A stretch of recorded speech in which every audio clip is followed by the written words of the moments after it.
Hello, everyone. My name is Dr. Ferghal Armstrong, and welcome to this episode of Cracking Addiction. And once again, we have with us the good Dr. Laura Petracek. Hello, Laura. How are you? I'm good, Fergal. How about yourself? I'm very well. So I thought today we'd continue our journey in the non-crisis emotional regulation management skills and really focusing today on mindfulness. So what is mindfulness? Well, mindfulness is paying attention to the moment. Mindfulness is being in the here and now. And there are many mindfulness exercises to get to that point, to stay in the moment and live in this moment instead of regretting yesterday or worrying about tomorrow. Why does it work? Why does it work?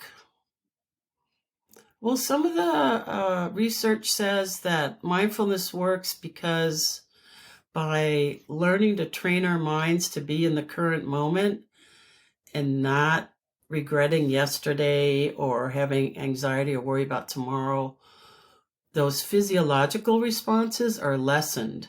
So our heart rate is lower. Our breathing is more, we're breathing from our belly, whereas when we're anxious, we're shallow breathing. It's also calming. Our mind is not racing as much when we're in the present moment. Like, oh, okay, I didn't do that, or oh, I should have done that, or oh, what about tomorrow, or so it's a way. So that's why it, quote, works in terms of lowering physiological responses, thereby a lot of times lowering reactive responses and being able to face situations and ourselves in a calmer manner. So, in the context of helping people with the management of emotional dysregulation, it's one of those skills which has to be worked on over time, but it allows you to focus on one particular thing and exclude all of the worry that might be surrounding you. Am I hearing that right? Yes. And in fact, so one of the skills or tools is pay attention. Like pay attention to this moment right now. What's happening. Slow down. Use all Yeah, your senses to take in the moment yeah. or live in the moment. Try to intentionally accept and discern your attention to everything you do. Find Yeah, I joy, suppose. pleasures, like doing dishes, for example. I love doing dishes. Yes. Not. Not. It's funny. My partner, she loved just a few days ago. She's like, I really like doing dishes, and I noticed that she's like happy doing them. I do not like Really? it, but it's funny. She likes it. Yeah, I mean, that's yeah. For me, the how I conceptualize mindfulness, there are lots of ways of thinking about it, but one of the ways that I think about it is that basically you are you are using one of your attention functions, vigilance, and you are trying to focus your vigilance on one thing, and the brain cannot think of more than one thing. Only 5% of human beings can truly multitask. Whereas the lesser mortals of this earth, the other 95%, can only think of one thing at one time. And if you are vigilant on one particular topic or idea or activity, then that excludes you from thinking about absolutely everything else. And so the ability to use your focus like a light and focus it on one particular thing is a skill that requires a neurological substrate, a part of the brain that's just like a muscle. And so we know that when people practice this skill, when people practice mindfulness, parts of the brain actually get bigger, and the connections between the brain gets bigger. So it's not wishy-washy. It's hard neuroscience that underpins the theory about mindfulness. Um, the other thing I want to talk to you about regarding mindfulness is that the word meditation has been used with mindfulness frequently. Do you think that mindfulness is a form of meditation? Well, I do think it is. I mean, they're actually usually separated into two separate categories, mindfulness and meditation. So they're Mm, not necessarily one and the same, but I think mm, there's some overlap. mm, Um, like in terms of focusing on your breathing, that's more in mm, the mindfulness category. But then in the meditation category, like body scan meditation or sitting meditation, that also includes breathing. So that's why I think there is some overlap, but there's definitely separateness as well. Like attending to mm. one thing in the moment, to me, that's more mindfulness. Yeah, You're just right here, right now, and this is what you're doing. yeah. Um, When I think about meditation, I think that there's the kind of empty your mind kind of meditation where you're trying to focus on one thing to the exclusion of all else to empty the mind. And that's more kind of the traditional Eastern meditation techniques. right, Whereas mindfulness, I think, is part of that tradition or the discipline of discursive meditation where you are focusing on one thing, not really to exclude everything else, even though that is the effect, right. but you're focusing on a particular activity or a particular train of thought. And that's very much consistent with the types of meditation that are done in Western Celtic traditions, whereby you take an idea and you focus on the idea, and then you expand it to the next idea in the same chain, and then you keep going. And if your mind wanders away from that idea or that chain of ideas, then you push your mind back to that. So again, it's determining that you need to focus on that particular one thing. So I think it's slightly different. The word meditation is used in many, many situations, and I think it's important to understand what kind of meditation it is because there are different types. So, for instance, following that train of thought in the same camp as being mindful about what you're doing. So, instead of doing the dishes and thinking about what am I going to cook for dinner tonight, I'm doing the dishes and I'm thinking, okay, so putting the plate in the water and I'm scrubbing the plate and I'm putting it into the rack and I'm going to dry it. So again, that's focusing on that train of thought. So it's focusing on some positive content rather than trying to empty the mind. But I suppose they both techniques do require this mental effort and does produce changes in the brain that can be seen either functionally or on structural scans. Yeah. I really like your explanation of the differences between mindfulness and meditation, that mindfulness is focusing on one thing, but not necessarily to the exclusion of all else. Whereas meditation is focusing on one thing to the exclusion of all else. I think that's a good, separation or definition of the two. And I agree with you. I think that mindfulness is about, I think I don't okay, think I've explained it right, if that's how you think. So for me, it's all about how mindfulness is focusing on, well, I mean, let's use the terminology, the present.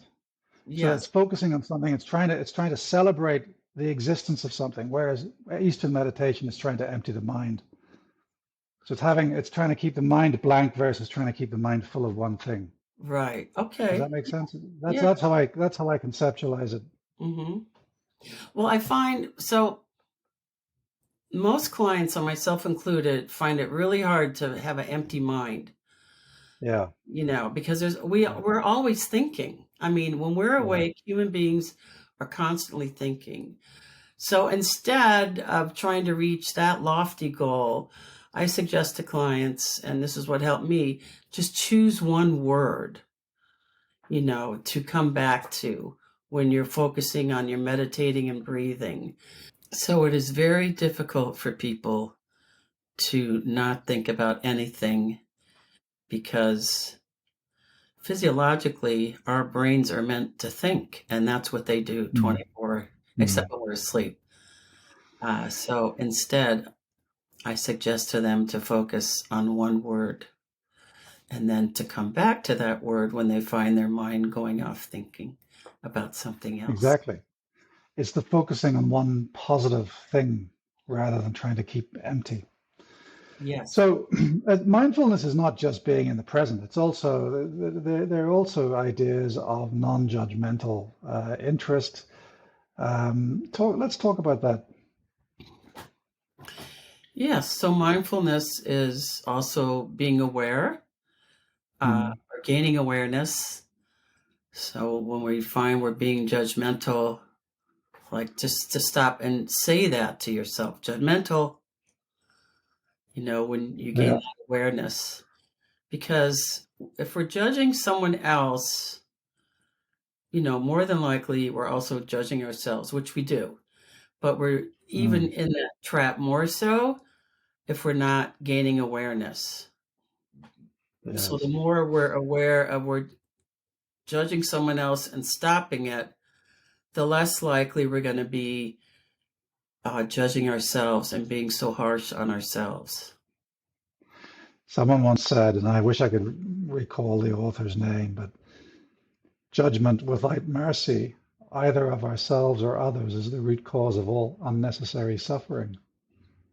Mm, I think So is that's, that part of mindfulness as well? Non-judgmentalism? yes, most definitely. Mm. And it's Yeah. also, like you said, it's that going back to my phrase or the phrase, pain is inevitable, suffering is optional. It speaks to that exactly. When if Mm. we're not judging, we're not suffering needlessly. Yeah. Yeah. So who invented mindfulness?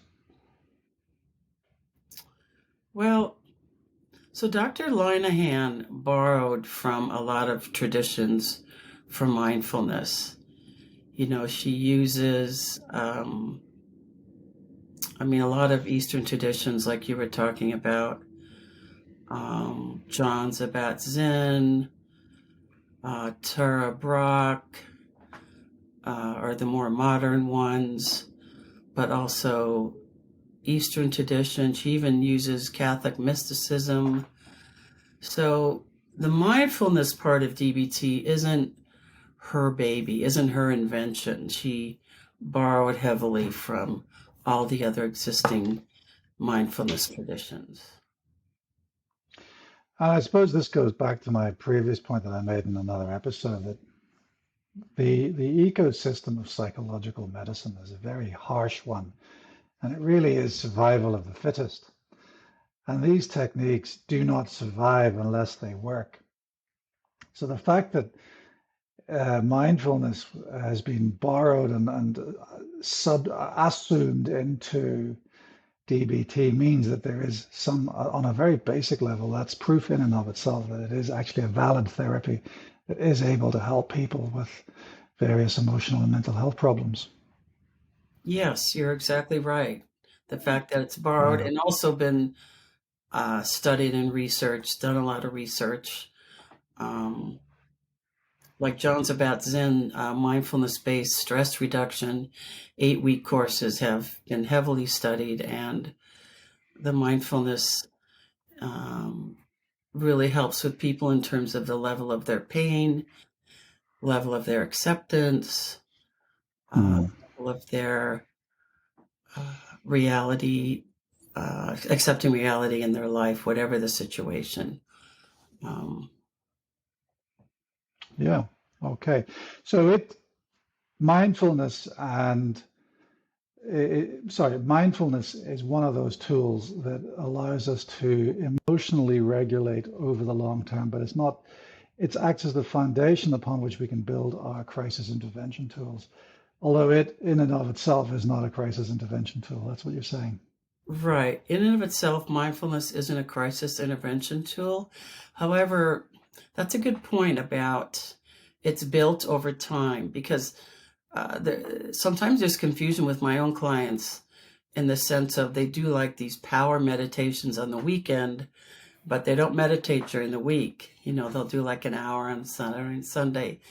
And mindfulness is built on a daily basis, meaning the research has shown that if you meditate 15 minutes a day, you're going to get more benefit from that than meditating an hour on Saturday, an hour on Sunday, and nothing during the week. So I really try to impress this upon my clients that practicing mindfulness every day, even only for 10 minutes, you're going to be building a stronger foundation than if you have this weekend warrior type of meditation. Yeah. There's no role for the weekend warrior in meditation. No. It's got to be an everyday thing, which is really, really hard to do. I don't know if you do it every day. I certainly don't live up to my own standards. I mean, I've had periods in my life where I did do it every day, and now it's hit and miss. But I know it sets the tone for a better day when I do. That much I know for sure. Yeah. All right. Well, look, sadly, we've come to an end once again. I want to thank you for your expertise, Laura. Well, thank you for inviting me, Ferghal. It's always wonderful to be here. So that's all for today, folks. My name is Dr. Ferghal Armstrong, and this has been Cracking Addiction.